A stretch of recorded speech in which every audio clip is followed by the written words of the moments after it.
鲁迅先生曾说过，《红楼梦》是写实的，而且正因写实转成新鲜，即正因为如实描写，才显得更加生动鲜活。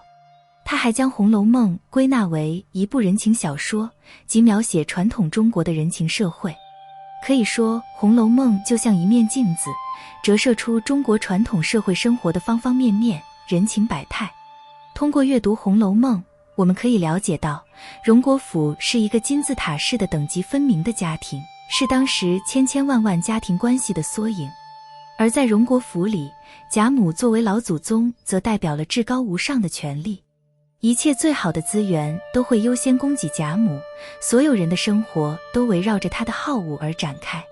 王熙凤更是把奉承贾母当作自己的第一要务，每天围绕在贾母身边插科打诨，引逗着贾母开心。薛宝钗连点戏、吃饭都会想到贾母的喜好，刻意的点一些热闹戏文，准备老年人爱吃的软烂吃食，从点点滴滴处取悦贾母。贾政作为儿子，被贾母训斥的时候，只得跪下听训。假设只是远远地听见贾母因为他而发怒，也只能忍愧，不敢来请安。虽然《红楼梦》书中的贾母形象颇为开明，发自内心的疼爱子孙，确实值得晚辈们的尊敬，但荣国府众人这样毫无底线地追捧贾母，显然不是出于内心真正的敬爱，而是由于对家庭中最高权力的顺从和依附。因为在荣国府这样的家庭里，等级越高，权力越大，越受人尊敬，越是能够得到好处。相反的，等级越低，越是卑贱，越要辛苦操劳付出，能够得到的回报也越少。趋利避害是人的天性，这样的家庭关系决定了人们只会对比自己等级高的人负责。因此，所有人都竭尽所能去巴结、奉承、讨好上位者，而不遗余力地贬低、践踏、奴役低等级的人，以便自身的利益最大化。而贾政、王夫人夫妇两个，作为荣国府里仅次于贾母的最高权力的存在，事实上是整个家族的掌控者。而他们最为关切的事情也只有一件，那便是如何稳固并延续自己的权力，永保子孙们的荣华富贵。他们把这份希望寄托于自己的儿孙，尤其是贾宝玉身上。于是，从贾宝玉周岁时，贾政便通过抓取物品的方式，开始了对他的考察和试探。结果贾宝玉别的物品一概不拿，伸手只把些脂粉钗环抓来。贾政见了勃然大怒，骂道：“将来酒色之徒耳！”自此以后，贾政就很不喜欢贾宝玉，每次看见必要言语讥讽，尽力地打压挖苦他。贾宝玉从小受到贾政的辱骂，一见了他爹就像老鼠见了猫。在贾政眼里，贾宝玉是个整天不务正业，只知道和女孩们厮混的淫魔色鬼。而听到宝玉说要去读书，贾政非但不高兴，反而大骂：“休要提读书2个字，连我都替你羞死了，你还是赶紧玩去是正经。”而在大观园试才连对额一回，宝玉的才华得到了众位卿客相公的称赞，贾政心里也不免有些骄傲，但他表现出来却是骂道：“畜生，畜生！”父子两人的相处模式是如此拧巴，而两人又存在着天然的观念上的冲突。贾政不能说完全不爱自己的儿子，但他对儿子宝玉的恨铁不成钢的情感，已经全然扭曲了这份爱。如果说宝玉在父亲贾政心里是个色鬼，在母亲王夫人心里又何尝不是呢？王夫人平时极溺爱宝玉，在书中时常能看到宝玉滚在王夫人怀里，被王夫人抹撒抚弄的场景。而贾宝玉有时候孝心一动，还会折了鲜花，亲自插瓶送给王夫人去观赏。两人之间显然是有天然的母子亲情的，但王夫人又何尝不对贾宝玉充满了期许？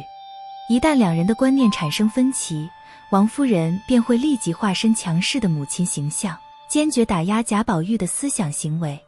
她同样认定了贾宝玉和女孩们亲近是好色的表现，生怕宝玉被这些女人勾引坏了，于是对宝玉身边漂亮聪明的女子非常防范。她不仅安排了袭人这样看起来老实顺从的人为宝玉将来的姨娘，更是将宝玉身边颇具个性的晴雯、方官等人逐一撵走，以绝将来的后患。而王夫人的武断专行和强烈的控制欲，也给母子两人的关系蒙上了阴影。贾政、王夫人对儿子贾宝玉的态度，起源于两人对儿子错误的认知和判断。直到今天，仍然有不少读者认为贾宝玉是叛逆之人，不学无术，和女孩们厮混只是因为好色。而早在书中，贾母就对贾宝玉做出过比较中肯的评价。她说：“我深知宝玉将来也是个不听妻妾劝的，我也解不过来，也从未见过这样的孩子。别的淘气都是应该的，只他这种和丫头们好却是难懂。我为此也担心，每每的冷眼察看他，只和丫头们闹，必是人大心大，知道男女的事了，所以爱亲近他们。既细细查视，究竟不是为此，岂不奇怪？想必原是个丫头错投了胎不成。”贾母作为宝玉的祖母，不像贾政、王夫人在贾宝玉身上投注了过多的期待和愿望，因此也能更客观地看待自己的孙子。贾母对贾宝玉所做出的评价和判断，显然是更接近实际情况的。贾政、王夫人与贾宝玉之间的关系，可以说是儒家社会下典型的亲子关系了。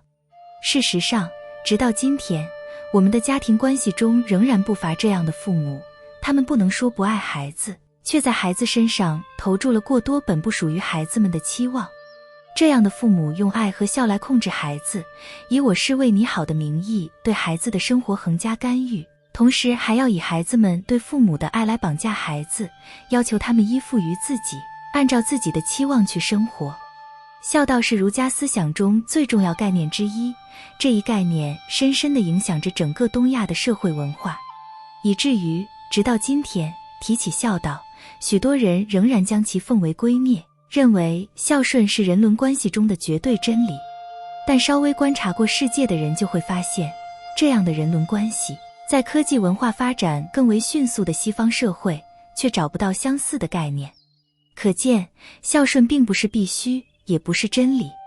反而没有孝道束缚的西方人更容易突破旧的制度束缚，发展新的理念、科技和文化。